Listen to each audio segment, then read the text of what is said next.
चलिए, क्या कर रहे हो भाई? ध्यान दो प्रश्न पे। ऑलरेडी हम लोग 2 सेट कर चुके हैं SSC GD previous year question paper का, और बाकी क्रमिक रूप से हम लोग प्रतिदिन जीडी का प्रीवियस ईयर क्वेश्चन पेपर एक सेट करते जाएंगे। और बाकी जो पहले का जो 2 सेट हम लोगों ने कराया है, किया है साथ मिल करके, वो सेट आपको आप यूट्यूब प्लेलिस्ट में जा करके वहाँ से आप चेक कर सकते हैं। वहाँ से आप उसको देख लीजिएगा रिपीट करके। और आगे भी हम लोगों का प्रयास करेंगे कि आप लोगों का फरवरी में जीडी का एग्ज़ाम होना है, उससे पहले हम लोग एसएससी जीडी 2024 का जितना पेपर हुआ, 2023 का जितना पेपर हुआ, उसको कवर करने का हम लोग पूरा प्रयास करेंगे। आप लोग सहयोग करिएगा अपना। चलिए, आज का क्लास हम शुरू करते हैं। हमारा SSC GD previous year question paper का जो तीसरा सेट है, इस तीसरे सेट को आप लोग ज़रा ध्यान से पहले प्रश्न को देखिए और प्रश्न को पढ़ते हैं। चलिए, पहला प्रश्न है, पहला प्रश्न ध्यान से पढ़िए और इसका उत्तर दीजिएगा। दिया है, निम्नलिखित में से कौन सा महाराष्ट्र का धन्यवाद ज्ञापन उत्सव है जहां बैलों को सम्मानित किया जाता है क्योंकि उन्हें खेती के लिए अत्यावश्यक माना जाता है। यानी महाराष्ट्र में मनाया जाने वाला एक ऐसा उत्सव जिसमें बैलों को सम्मानित किया जाता है क्योंकि बैल जो होते हैं हमारे कृषि के लिए अत्यंत और बेहद उपयोगी माने जाते हैं। ऑप्शन दिया गया है, पहला काला घोड़ा महोत्सव, दूसरा है गुड़ी पड़वा, तीसरा है आपका मकर संक्रांति, चौथा है पोला महोत्सव। आप लोग ध्यानपूर्वक प्रश्न को देखिए और अपने सही आंसर को ट्रिक करिए। अजय, क्या कर रहे हो बाबू? ध्यान दो। काला घोड़ा महोत्सव, इन चारों ऑप्शन में से कौन सा सही है बताइए? कौन सा सही होगा? गुड़ी पड़वा। कैसे गुड़ी पड़वा सही होगा? नहीं, गुड़ी पड़वा आपने कहा तो कैसे सही होगा गुड़ी पड़वा? जहां तक हम सभी को पता है, हमें पता है, गुड़ी पड़वा कहा क्या है? मराठी या कोंकणी नववर्ष कहते हैं इसको। कोंकणी नववर्ष है जो मनाया कब जाता है? चैत्र माह में मनाया जाता है। किस माह में मनाया जाता है? चैत्र माह में मनाया जाता है महाराष्ट्र राज्य में। ये तो होगा नहीं। दूसरा है काला घोड़ा महोत्सव।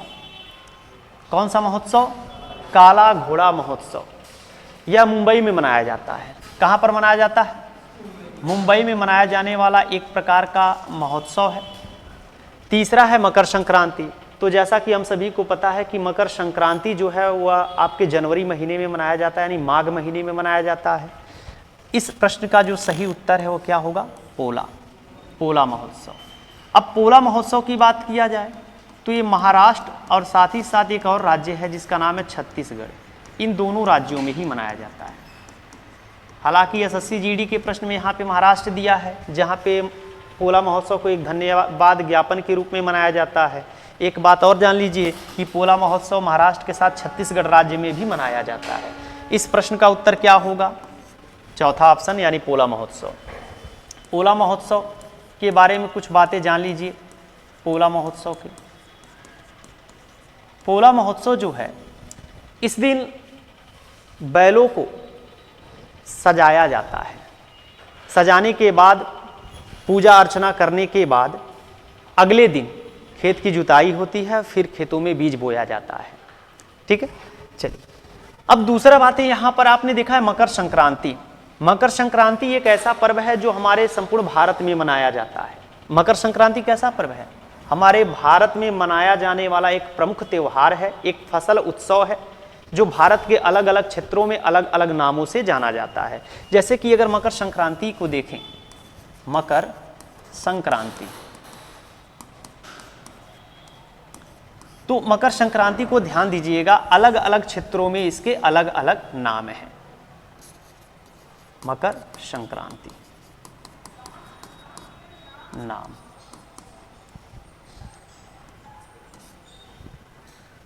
क्षेत्र। जैसे समझिएगा, अगर आपसे कहे माघ बिहू, माघ बिहू जिसे हम भोगाली बिहू भी कहते हैं, भोगाली बिहू किस राज्य में मनाया जाता है? असम, असम राज्य में। लेकिन अगर ही सवाल कह दे असमिया नववर्ष किसे कहा जाता है, असमिया नववर्ष, सवाल आपसे आ जाए असमिया नववर्ष के बारे में, तब आप क्या क्या मारेंगे, बोहाग, क्या हो जाएगा, बोहाग बिहू, जिसे भोगाग बिहू या रोगाली बिहू भी कहा जाता है, रोगाली या इसी को हत बिहू भी कहा जाता है। ये कब मनाया जाता है, चैत्र माह में, चैत्र माह में मनाया जाता है। और मकर संक्रांति कब मनाया जाता है आपका, जनवरी में।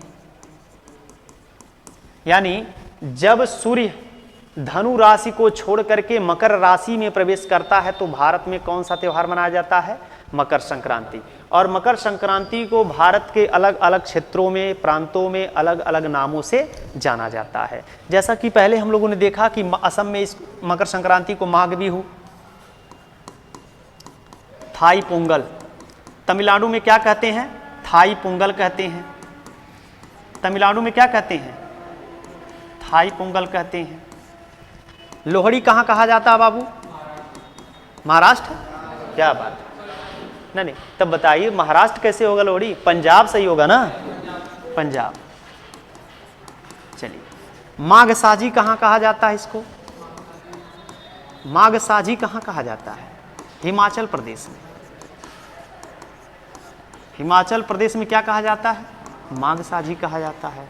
चलिए एक बात और बताइए, खिचड़ी पर्व कहाँ कहा जाता है, खिचड़ी, खिचड़ी कहाँ कहा जाता है, यूपी में कहा जाता है, ठीक है।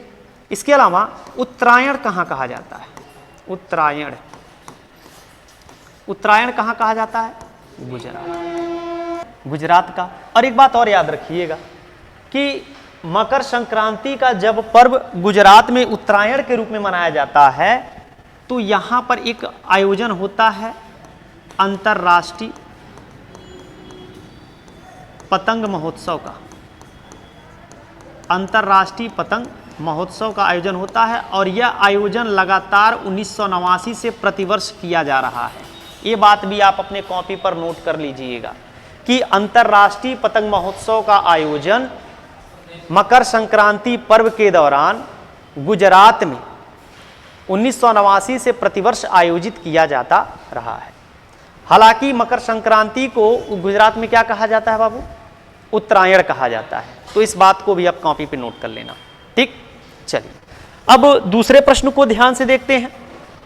दूसरा प्रश्न दिया गया है, मास और मार्केसिया निम्नलिखित में से किसके अंतर्गत आते हैं, मास और मार्केसिया किसके अंतर्गत आते हैं। पहले ऑप्शन को देखते हैं, शैवाल, शैवाल, दूसरा अनावृत बीजी, तीसरा ब्रायोफाइटा, चौथा टेरिडोफाइटा। बताइए इन चारों ऑप्शन में इस दिए गए प्रश्न का सही उत्तर कौन सा होगा, प्रवीण जी बताएंगे क्या होगा, क्या होगा, कौन सा ऑप्शन होगा मित्र। अगर आप बता दे रहे हैं तो बहुत बढ़िया, क्या, ब्रायोफाइटा। सही जवाब क्या होगा, ब्रायोफाइटा। यानी मास और मार्केसिया जो है वह ब्रायोफाइटा के अंतर्गत आते हैं। देखिए ब्रायोफाइटा के बारे में कुछ खास बातें याद रख लीजिएगा। ब्रायोफाइटा के बारे में कुछ खास बात आप जान लीजिए। ब्रायोफाइटा को वनस्पति जगत का उभयचर कहा जाता है, उभयचर। उभयचर को इंग्लिश में क्या बोला जाता है बाबू, एम्फीबिया। क्या बोला जाता है, एम्फीबिया कहा जाता है। तो प्रश्न जब भी करे कि वनस्पति जगत का उभयचर किसे कहा जाता है तो आपका उत्तर क्या होगा, ब्रायोफाइटा। एक बात और याद रखिएगा, स्फेगनम नामक मास, इसके बारे में जान लीजिएगा थोड़ा। ये जो स्फेगनम नामक मास है जो ब्रायोफाइटा के अंतर्गत आता है, इसके अंदर पानी को सोखने की क्षमता बहुत अधिक होती है। स्फेगनम के अंदर क्या होता है, पानी सोखने की क्षमता बहुत अधिक होती है, जिस कारण से जब माली किसी पौधे को एक स्थान से दूसरे स्थान पर ले जाते हैं तो वह पौधों को ले जाने के लिए स्फेगनम का ही प्रयोग करते हैं, जिससे कि पौधे सूखने ना पाए। तो इसे भी अपने कॉपी पर नोट कर लीजिएगा कि स्फेगनम क्या है और इसके महत्व क्या है, ठीक है। चलिए मुझे लगता है आपको दोनों ही प्रश्न समझ में आ गया होगा। सारे कंटेंट आप यहां इसको भी देख लीजिएगा, आपके सामने है। अब आगे बढ़ा जाए, चलिए नोट कर लिए, आगे बढ़े, चलिए चलिए प्रश्न क्वेश्चन संख्या 3 देखिएगा। क्वेश्चन संख्या 3 दिया गया है, जागोई भारतीय शास्त्रीय नृत्य के निम्नलिखित में से किस नृत्य रूप की एक प्रमुख शैली है? किसका है? मणिपुरी। बहुत बढ़िया, वेरी गुड बाबू। क्या सही जवाब है इसका? मणिपुरी का है। मणिपुरी। मणिपुरी कहां, किस राज्य का शास्त्रीय नृत्य है? मणिपुर का शास्त्रीय नृत्य है। झावेरी बहनों का संबंध किस शास्त्रीय नृत्य से है? मणिपुर से है। ठीक है, चलिए एक बात मणिपुरी शास्त्रीय नृत्य से हम लोग कर लेते हैं। जैसे हम मणिपुरी शास्त्रीय नृत्य की बात करें, मणिपुरी राज्य क्या है इसका? राज्य क्या है? मणिपुर है। रूप इसकी बात किया जाए, रूप की बात किया जाए, रुक जाएगी, शैली। मणिपुरी नृत्य की कितनी शैलियां हैं? 2। कौन कौन सी? एक होता है आपका जागोई और एक होता है क्या? चोलम। चोलम। जागोई क्या है? लास्यामद है, यानी भरत मुनि के नाट्य शास्त्र में वर्णित लास्यामद को दर्शाने का काम कौन करता है? जागोई, लास्या। दूसरा है चोलम, जो कि तांडव मद को दर्शाने का काम करता है। एक बात और याद रखिएगा कि मैतेई जनजाति के जो लोग हैं, मैतेई जनजाति के लोग मणिपुरी शास्त्रीय नृत्य को किस नाम से पुकारते हैं? मणिपुरी को क्या कहते हैं भाई, बताइए? जागोई। क्या कहते हैं? जागोई कहते हैं। ये बात आपको समझ में आया? अगर मणिपुरी शास्त्रीय नृत्य के भाग कहेगा तो कुल कितने, मुख्य रूप से कितने भागों में बांटा गया है? देख लेते हैं।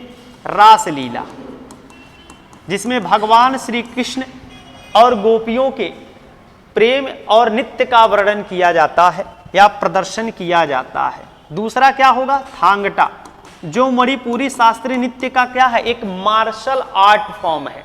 मणिपुरी शास्त्रीय नृत्य का एक मार्शल आर्ट फॉर्म क्या होता है? थांगटा होता है, और मणिपुरी शास्त्रीय नृत्य का एक पार्ट भी है।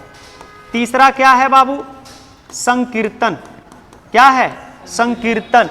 संकीर्तन पूछेगा, मणि अगर कह दे कि मणिपुरी शास्त्रीय नृत्य की आत्मा किसे कहा जाता है? पूछ ले, मणिपुरी शास्त्रीय नृत्य की आत्मा पूछ रहे आपसे प्रश्न, तो क्या मारेंगे? क्या होगा बाबू इसका सही जवाब? हाँ, पुंग चोलम। वेरी गुड, पुंग चोलम। पुंग चोलम का अर्थ क्या होता है? मेघ का गर्जना। पुंग चोलम का अर्थ क्या होता है? मेघ का गर्जना होता है। एक सवाल और बताइए, संकीर्तन को यूनेस्को की अमूर्त सांस्कृतिक विरासत सूची में कब शामिल किया गया था? 2013 में।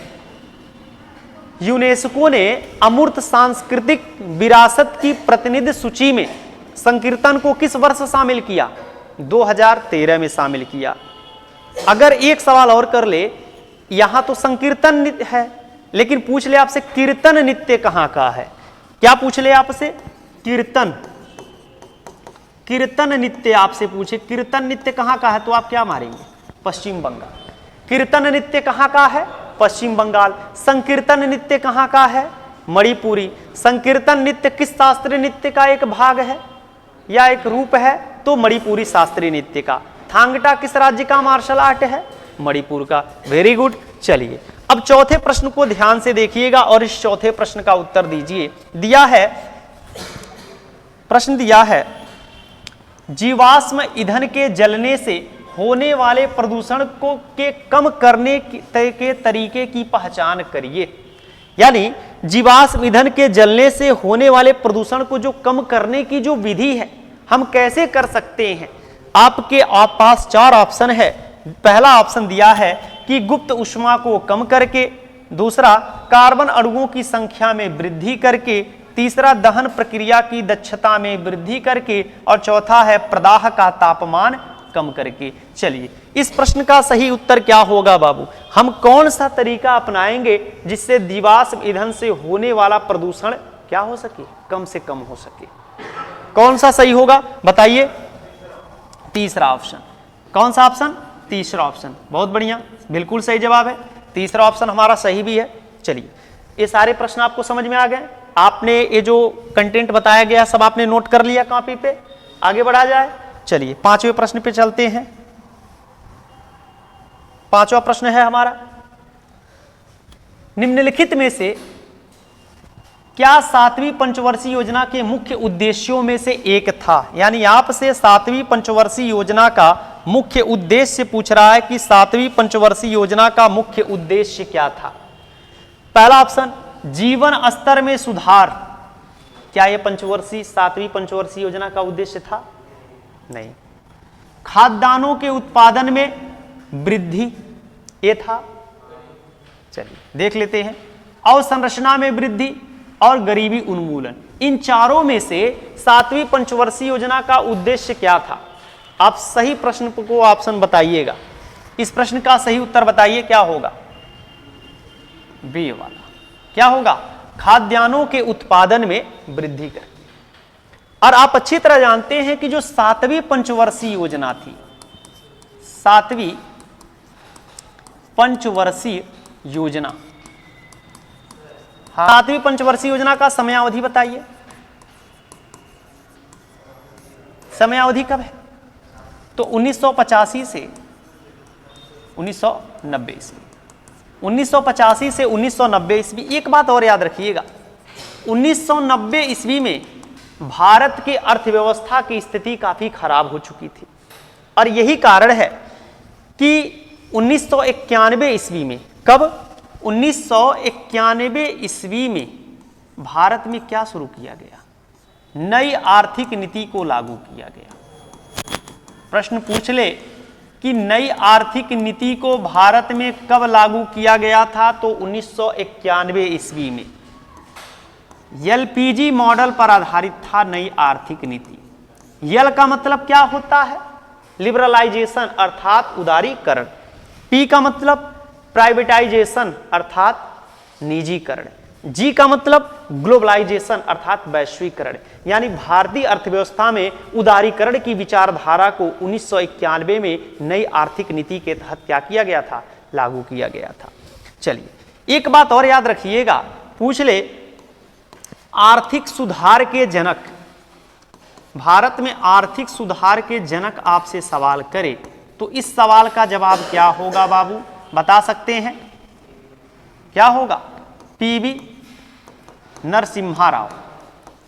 और उस समय क्या थे? भारत के प्रधानमंत्री थे।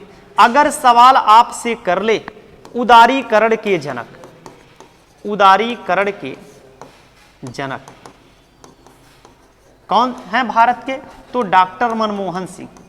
डॉक्टर मनमोहन सिंह। ठीक है, चलिए बहुत बढ़िया, डॉक्टर मनमोहन सिंह। 1991 में भारत के तत्कालीन प्रधानमंत्री कौन थे? जब नई आर्थिक नीति को लागू किया गया तो उस समय भारत के प्रधानमंत्री कौन थे? पीवी नरसिम्हा राव। और वित्त मंत्री डॉक्टर मनमोहन सिंह। चलिए इतनी बातें आपको समझ में आ गया। एक सवाल और बन सकता है, एफडीआई की शुरुआत पूछ ले आपसे कि भारत में एफडीआई की शुरुआत कब हुआ? ये सवाल भी आपके एसएससी जीडी में पूछा जा चुका है। कब शुरू किया गया था? 1991 ईस्वी को। ये पॉइंट भी आप नोट कर लीजिएगा कि भारत में फॉरेन डायरेक्ट इन्वेस्टमेंट यानी प्रत्यक्ष विदेशी निवेश का शुरुआत कब हुआ? वर्ष 1991 ईस्वी। एक पॉइंट और महत्वपूर्ण हो सकता है 1991 से कि 1991 ईस्वी में ही यूएसएसआर का 15 राष्ट्रों में क्या हुआ था? विघटन हुआ था। यानी 1991 ईस्वी में यूएसएसआर अर्थात सोवियत संघ क्या हुआ था? 15 देशों में विघटित हो गया था। ये बात भी आज नोट कर लीजिएगा। ठीक है, छठे प्रश्न पे चलते हैं। दिया है किसने सितंबर 2022 में कोच्चि में भारत के पहले स्वदेशी एयरक्राफ्ट कैरियर IMS विक्रांत को प्रमाणित या कमीशन्ड किया था? किसने किया था?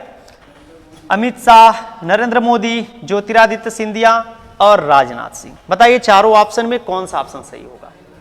क्या सही जवाब है? नरेंद्र मोदी, बिल्कुल सही जवाब। भारत के वर्तमान प्रधानमंत्री हैं नरेंद्र मोदी।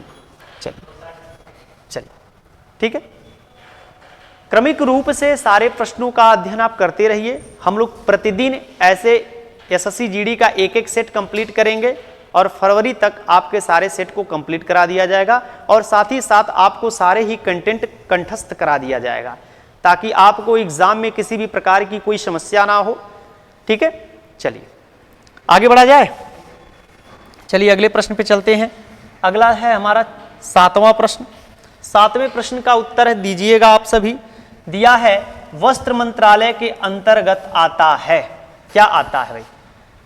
एमपीएलएडीएस यानी संसद सदस्य स्थानीय क्षेत्र विकास योजना, दूसरा Ambedkar social innovation and incubation mission, तीसरा समर्थ योजना, चौथा merchandise export from India scheme. क्या सही होगा इसका? क्या सही जवाब है? समर्थ योजना, यानी सी वाला ऑप्शन इसका सही होगा। 8वां दिया है कि निम्नलिखित में से मौर्य राजा के शासन काल में कलिंग युद्ध हुआ, यानी किस मौर्य शासक के समय में कलिंग युद्ध हुआ था? तो कलिंग युद्ध की बात किया जाए, कलिंग युद्ध कब हुआ था? 261 ईसा पूर्व में हुआ था। कलिंग युद्ध कब हुआ था? 261 ईसा पूर्व में हुआ था। क्या हुआ? कलिंग युद्ध कब हुआ? 261 ईसा पूर्व में। इस युद्ध में मौर्य सेना का नेतृत्व या मौर्य शासक कौन था? अशोक। कौन था? अशोक। किस पर आक्रमण किया था? कलिंग राज, कलिंग यानी कलिंग के ऊपर आक्रमण किया था, कलिंग राजा के ऊपर हमला किया। इसमें किसकी पराजय हुई? कलिंग राज की विजय किसकी हुई? अशोक की विजय हुई थी। तो इस ऑप्शन क्या हो जाएगा हमारा? ठीक। अब एक बात और याद रखिएगा, यदि सवाल अशोक से पूछ ले कलिंग युद्ध का उल्लेख, कलिंग युद्ध का उल्लेख अशोक के किस शिलालेख में मिलता है? तो इसका सही जवाब क्या हो जाएगा? 13वें शिलालेख में। अशोक के 13वें शिलालेख में किस युद्ध का वर्णन मिलता है बाबू? तो 13वें शिलालेख में मिलता है। ये प्रश्न भी हमारे लिए महत्वपूर्ण होगा। एक प्रश्न और पूछेगा कि किस युद्ध के पश्चात अशोक ने बौद्ध धर्म को की दीक्षा ले लिया था? तो कलिंग युद्ध के पश्चात पूछेगा। बौद्ध धर्म की दीक्षा, बौद्ध धर्म की दीक्षा अशोक को किसने दिया था? उपगुप्त ने। किसने दिया था? उपगुप्त नामक एक बौद्ध भिक्षुक ने दिया था। इसका उल्लेख अगर पूछ ले कि बौद्ध धर्म को दीक्षा ग्रहण करने का उल्लेख किस ग्रंथ में मिलता है? तो एक ग्रंथ है दिव्यावदान। दिव्यावदान यह एक बौद्ध ग्रंथ है, दिव्यावदान, जिसमें बताया गया है कि अशोक ने उपगुप्त नामक बौद्ध भिक्षु से बौद्ध धर्म की दीक्षा लिया था। चलिए एक प्रश्न और आ सकता है आपसे बौद्ध धर्म से। बौद्ध धर्म की प्रेरणा, बौद्ध धर्म की प्रेरणा यानी अशोक को बौद्ध धर्म ग्रहण करने की प्रेरणा या प्रोत्साहन किसने दिया था? तो उसका नाम क्या होगा? निग्रोथ। क्या नाम होगा? निग्रोथ। निग्रोथ के द्वारा अशोक को बौद्ध धर्म की दीक्षा ग्रहण करने का क्या किया गया था? प्रोत्साहित किया गया था। उसके बाद उपगुप्त नामक बौद्ध भिक्षु से अशोक ने बौद्ध धर्म की दीक्षा ग्रहण किया था। ये बात भी आपके एग्जाम के लिए महत्वपूर्ण होगा। आगे बढ़ा जाए, कोई डाउट?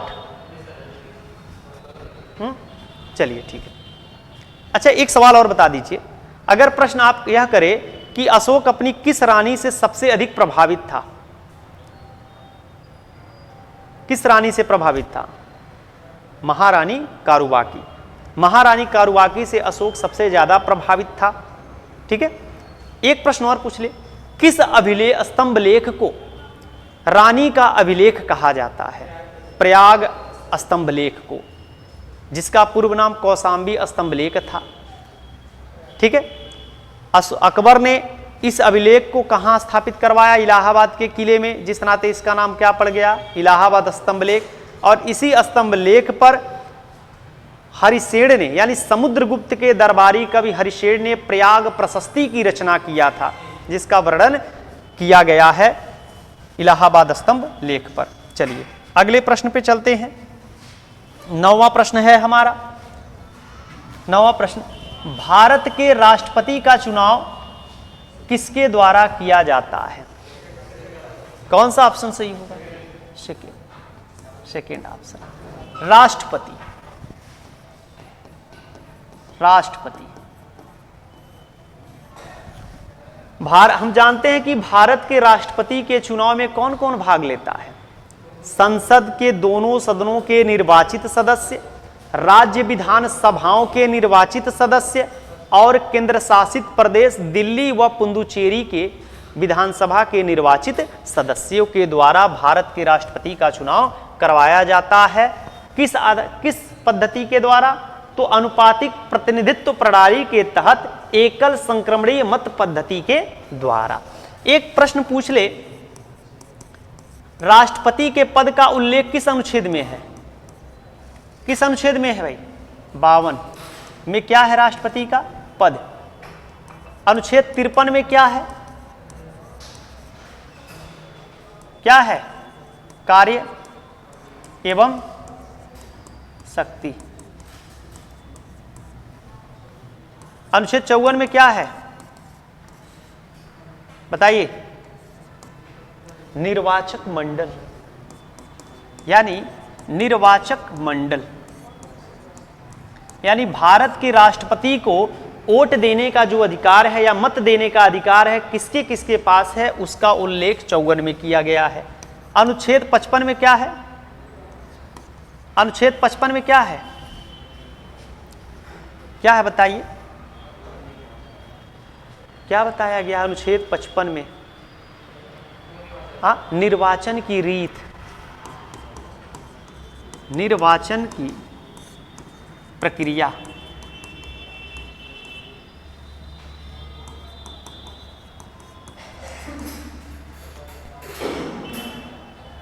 अनुच्छेद 56 में क्या है बताइएगा?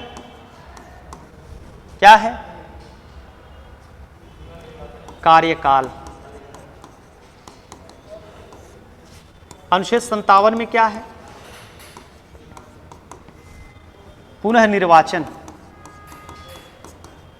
यानी यदि कोई व्यक्ति भारत का एक बार राष्ट्रपति बन गया तो अगले चुनाव में वह पुनः निर्वाचन हो सकता है, यानी पुनः निर्वाचन।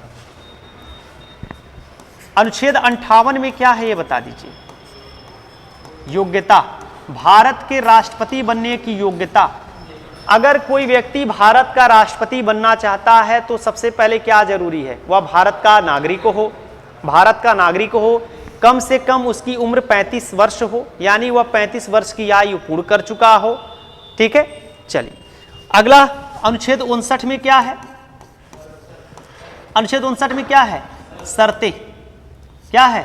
शर्तें, यानी राष्ट्रपति बनने के लिए जो शर्तें हैं, यानी पहली शर्त क्या है कि 15,000 रुपए की जमानत राशि जमा करना पड़ता है उम्मीदवार को। अगर टोटल मतों का 1/6 मत उम्मीदवार प्राप्त नहीं करता तो उसकी जमानत राशि क्या कर ली जाती है? जब्त कर ली जाती है। ठीक है, चलिए अनुच्छेद 60 में क्या है बाबू? अनुच्छेद 60 में क्या है? हाँ, शपथ। बहुत बढ़िया, अनुच्छेद 60 में शपथ है। अनुच्छेद 61 में क्या है? अनुच्छेद 61 में क्या है? महाभियोग है, महाभियोग। अनुच्छेद 72 में क्या है? अनुच्छेद 72 में किसका उल्लेख किया गया है? क्षमा, राष्ट्रपति के क्षमादान का। राष्ट्रपति के क्षमादान का उल्लेख अनुच्छेद 72 में किया गया है। ठीक है, राष्ट्रपति के कार्यों में सहायता एवं सलाह देने के लिए एक मंत्री परिषद होगा जिसका अध्यक्ष कौन होता है? भारत का प्रधानमंत्री। इस बात का उल्लेख किस अनुच्छेद में है? 74 में। प्रधानमंत्री और प्रधानमंत्री के सलाह पर मंत्रिपरिषद के अन्य मंत्रियों की नियुक्ति और पदच्युति का कार्य भारत के राष्ट्रपति द्वारा किया जाता है किस अनुच्छेद के तहत? अनुच्छेद 75 के तहत। भारत के महान्यायवादी का नियुक्ति कौन करता है? भारत के राष्ट्रपति। किस आर्टिकल के तहत? अनुच्छेद 76 के तहत। Very good. चलिए, अनुच्छेद 108 के तहत संयुक्त अधिवेशन बुलाने का अधिकार किसके पास है? भारत के राष्ट्रपति के पास अनुच्छेद 108 के तहत संयुक्त अधिवेशन बुलाने की शक्ति है। अध्यादेश राष्ट्रपति किस अनुच्छेद के तहत बुलाते हैं? 123। अध्यादेश जारी राष्ट्रपति किस अनुच्छेद के तहत करते हैं? 123। अगर यही राज्यपाल कह दे तो अनुच्छेद 213। राष्ट्रपति को अध्यादेश जारी करने का अधिकार अनुच्छेद 123 देता है और अनुच्छेद 213 राज्यपाल को अध्यादेश जारी करने का अधिकार देता है। अगर सवाल कर ले क्या भारत के राष्ट्रपति सुप्रीम कोर्ट के न्यायाधीश से या सुप्रीम कोर्ट से परामर्श ले सकते हैं? ले सकते हैं। क्या भारत के राष्ट्रपति को सुप्रीम कोर्ट द्वारा दी गई परामर्श बाध्यकारी होगा? नहीं। किस आर्टिकल में उल्लेख है? अनुच्छेद 143 में उल्लेख है। ये सारी बातें भारत के राष्ट्रपति के संदर्भ में था, हम लोगों ने क्रमिक रूप से पढ़ लिया। अब अगले प्रश्न पे चलते हैं। हमारा 10वां प्रश्न है, तपन कुमार पटनायक किस नृत्य शैली से संबंधित है? चलिए, कुचिपुड़ी, ओडिसी, सत्रिया, छऊ, इन चारों में से कौन सा सही होगा? छऊ। कौन सा सही जवाब है? छऊ सही जवाब है। बहुत बढ़िया।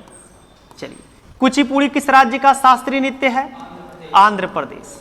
आंध्र प्रदेश। किस देवता को समर्पित यह शास्त्रीय नृत्य है? भगवान कृष्ण। ओडिसी किस राज्य का शास्त्रीय नृत्य है बाबू? ओडिशा। ओडिशा, ठीक है, ओडिशा, ये बात याद रखिएगा। अगला, सत्रिया भारत का 8वां शास्त्रीय नृत्य है, किस राज्य का है? असम, ठीक है, असम। छऊ, छऊ के कितने रूप हैं? 3 रूप हैं। छऊ के कितने रूप हैं? 3 रूप हैं। सिरै कल्ले, सिरै कल्ले छऊ। दूसरा कौन है? पुरुलिया छऊ, पुरुलिया छऊ। तीसरा क्या है? मयूरभंज, मयूरभंज छऊ। बताइए, सिरै कल्ले छऊ कहाँ किया जाता है? झारखंड में का है। पुरुलिया छऊ कहाँ का है? पश्चिम बंगाल का। और मयूरभंज छऊ कहाँ का है? ओडिशा का है। बहुत बढ़िया। चलिए, एक सवाल और बता दीजिएगा। एक सवाल, एक बात बताइए। प्रश्न है कि मल्लिका साराभाई का संबंध किस शास्त्रीय नृत्य से है? मल्लिका साराभाई, भरतनाट्यम और कुचिपुड़ी। अगर मालविका साराभाई कहे तो कुछ गलत कर रहे हैं आप लोग। मल्लिका साराभाई और मालविका साराभाई दोनों ही भरतनाट्यम करती हैं, भरतनाट्यम करती हैं। साथ ही साथ अगर पूछे मल्लिका साराभाई तो भरतनाट्यम के साथ कथकली, और मालविका कहे तो भरतनाट्यम के साथ कुचिपुड़ी नृत्य, ठीक है। इंद्राणी रहमान कुचिपुड़ी, कुचिपुड़ी के बाद क्या करती हैं? भरतनाट्यम और ओडिसी करती हैं। ये बात भी आप याद रखिएगा, ठीक है। चलिए आगे बढ़ा जाए। चलिए 11वें प्रश्न को ध्यान से देखिए और इस प्रश्न का सही जवाब दीजिएगा। महात्मा गांधी नई श्रृंखला के 2000 रुपए के बैंक नोट के पृष्ठभूमि पर किसका चित्र है? यानी 2000 रुपए के नोट पर किसका चित्र है भाई? तो ऑप्शन है लाल किला, मंगलयान, कोणार्क का सूर्य मंदिर, रानी की बाव। इन चारों में से कौन सा सही होगा? कौन सा सही होगा? मंगलयान, बिल्कुल सही जवाब है। अच्छा बताइए 2000 रुपए के नोट का कलर क्या है? 2000 रुपए के नोट का कलर क्या है? मैजेंटा। कैसा कलर है? मैजेंटा कलर है। चलिए लाल किला किस पर है भाई? बाबू बताओ। 500 रुपए। मंगलयान 2000 रुपए के नोट पर जो फिलहाल बंद हो चुका है। कोणार्क के सूर्य मंदिर किस नोट पर बना है? बताइए। 10 रुपए के नोट पर। रानी की बाव किस नोट पर बना है? रानी की बाव का प्रतीक कितने रुपए के नोट पर है? तो 100 रुपए के नोट पर है, ठीक है। चलिए इस बात को भी आप याद रखिएगा, साथ ही साथ नोट की साइज भी आप पढ़ लीजिएगा, एग्जाम में पूछने की संभावना रहता है। अगला, भारतीय संविधान के मूल लेख में कितने अनुच्छेद थे? 395, 440, 386, 376। कितना होगा? 395। मूल संविधान यानी भारत के मूल संविधान से अब कुछ प्रश्नों पर हम ध्यान देते हैं। जैसे भारत के मूल संविधान से यदि सवाल करें कि मूल संविधान में कुल कितने भाग थे, तो मूल संविधान में कुल कितने भाग थे? कितने भाग थे? 22 भाग थे। अनुच्छेद कितने थे? अनुच्छेद कितने थे? 395 थे। कितनी अनुसूचियां थी? कितनी अनुसूचियां थी? 8 अनुसूचियां थी। ठीक है, चलिए ये बातें सत्य है। एक बात और, भारतीय संविधान की पांडुलिपि को लिखने का काम किसने किया? भारतीय संविधान की पांडुलिपि को लिखने का कार्य किसने किया था? तो क्या नाम हो जाएगा? क्या नाम हो जाएगा? प्रेम बिहारी नारायण रायजादा। प्रेम बिहारी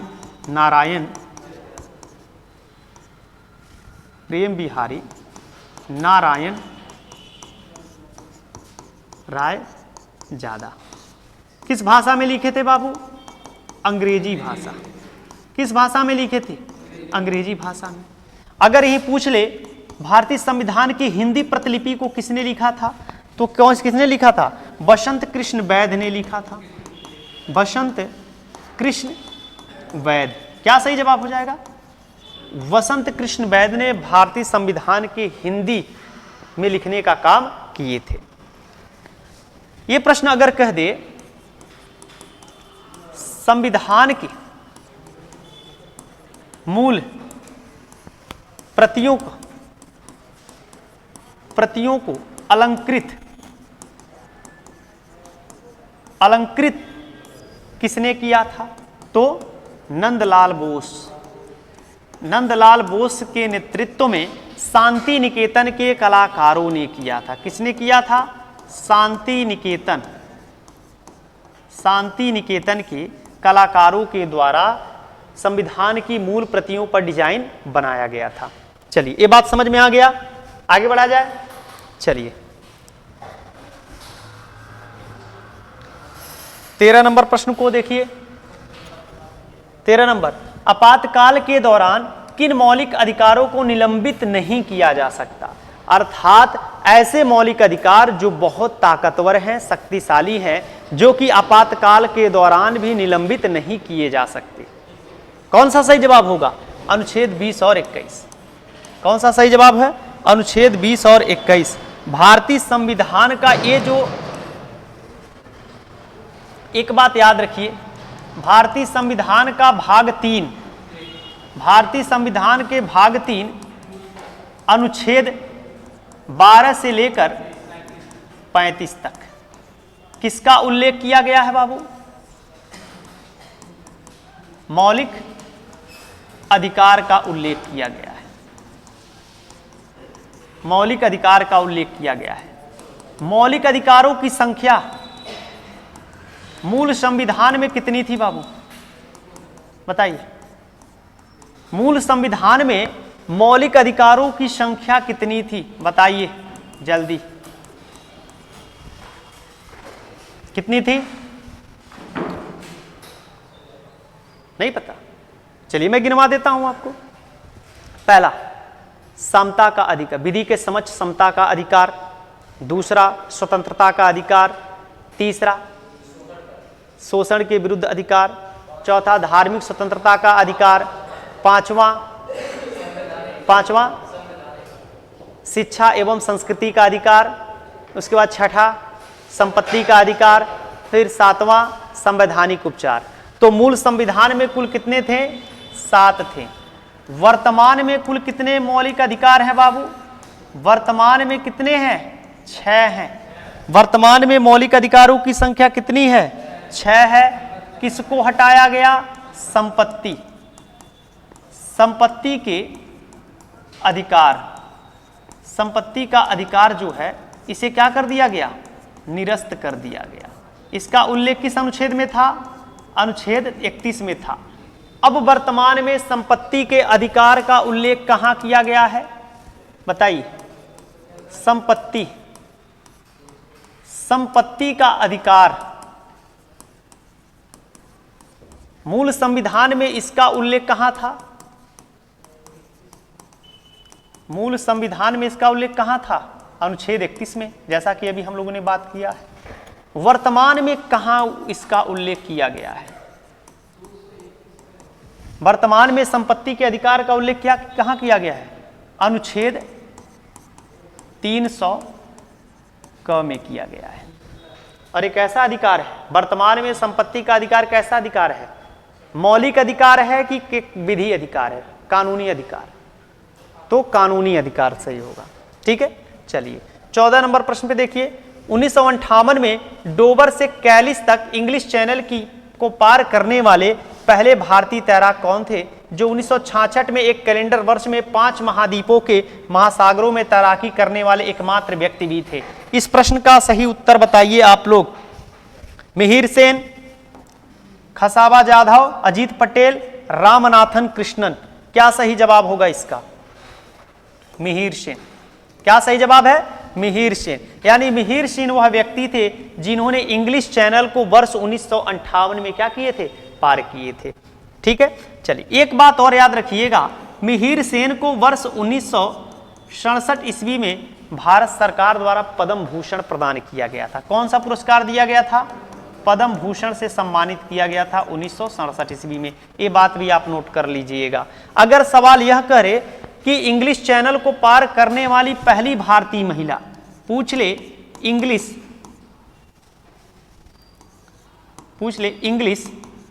चैनल को पार करने वाली, इंग्लिश चैनल को पार करने वाली पहली भारतीय महिला, तो इसका उत्तर क्या होगा, बताइए जल्दी से बताइए इस प्रश्न का उत्तर। इंग्लिश चैनल को पार करने वाली पहली भारतीय महिला क्या हो जाएगा, आरती साहा। आरती साहा, इंग्लिश चैनल को पार करने वाली पहली भारतीय महिला का नाम क्या है, आरती साहा।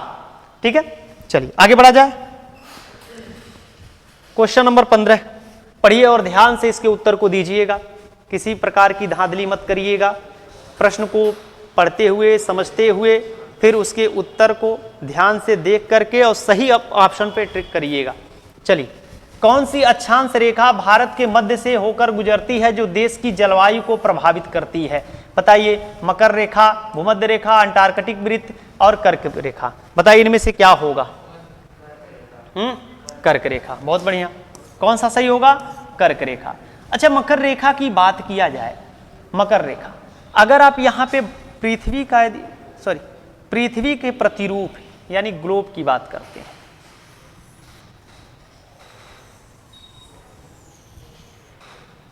हम पृथ्वी का अध्ययन किससे करते हैं, पृथ्वी का एक प्रतिरूप है ग्लोब। अब ग्लोब के आविष्कारक कौन थे, ग्लोब के निर्माणकर्ता कौन थे, मार्टिन बैहम। कौन थे, मार्टिन बैहम। इसी ग्लोब के माध्यम से हम पृथ्वी के बारे में अध्ययन करते हैं। अब चलिए क्रमिक रूप से समझ लेते हैं। सबसे पहले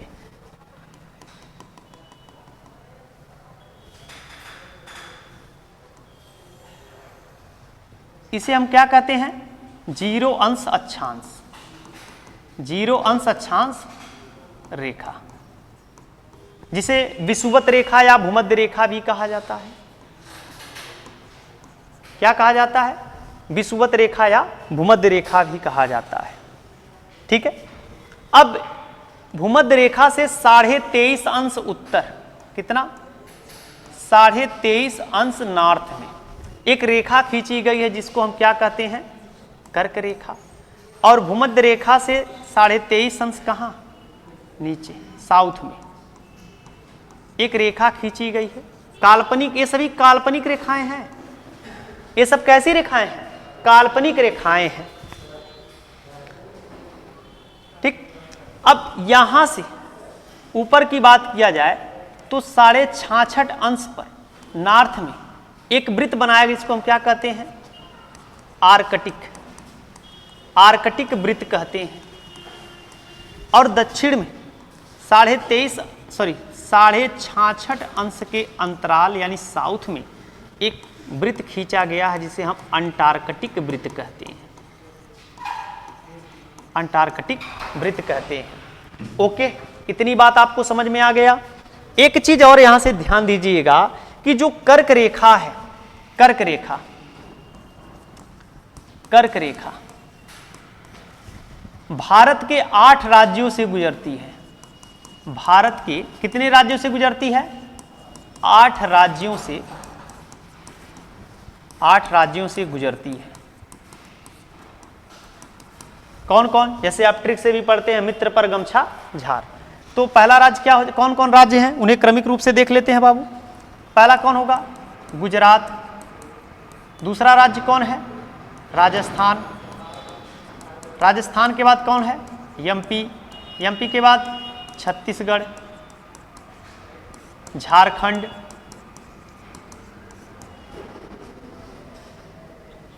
इसके बाद उड़ीसा, उड़ीसा के बाद उसके बाद कौन है बताइए? मिजोरम और त्रिपुरा, पश्चिम बंगाल। कितने हो गए? 2 3 4 5 6 7 8। एक गलत हो रहा है कुछ, एक बढ़ कौन रहा है? हाँ, ये नहीं है, ये नहीं है, वो क्षमा चाहते हैं, हम लोगों ने उसको प्रधान मध्य भारत की मानक समय रेखा वाला उसमें जुड़ गया था, तो इसके लिए क्षमा चाहते हैं बाबू।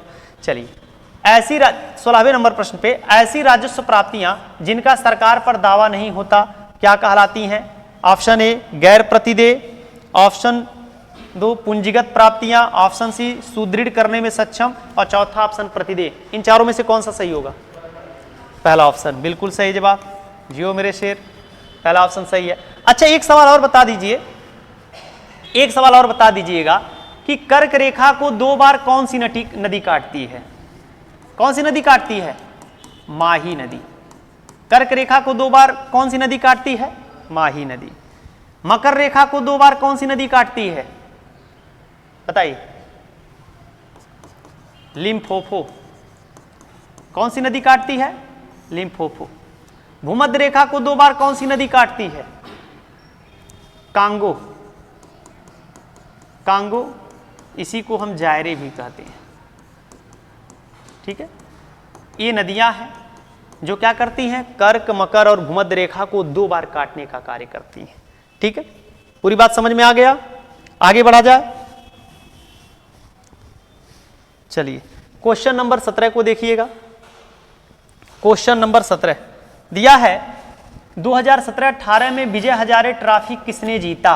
ऑप्शन ए कर्नाटक, दूसरा महाराष्ट्र, तीसरा केरल, चौथा उत्तर प्रदेश। इस प्रश्न का सही उत्तर क्या होगा बाबू? बता दीजिए जल्दी से, फटाक से बताइएगा इस प्रश्न का उत्तर।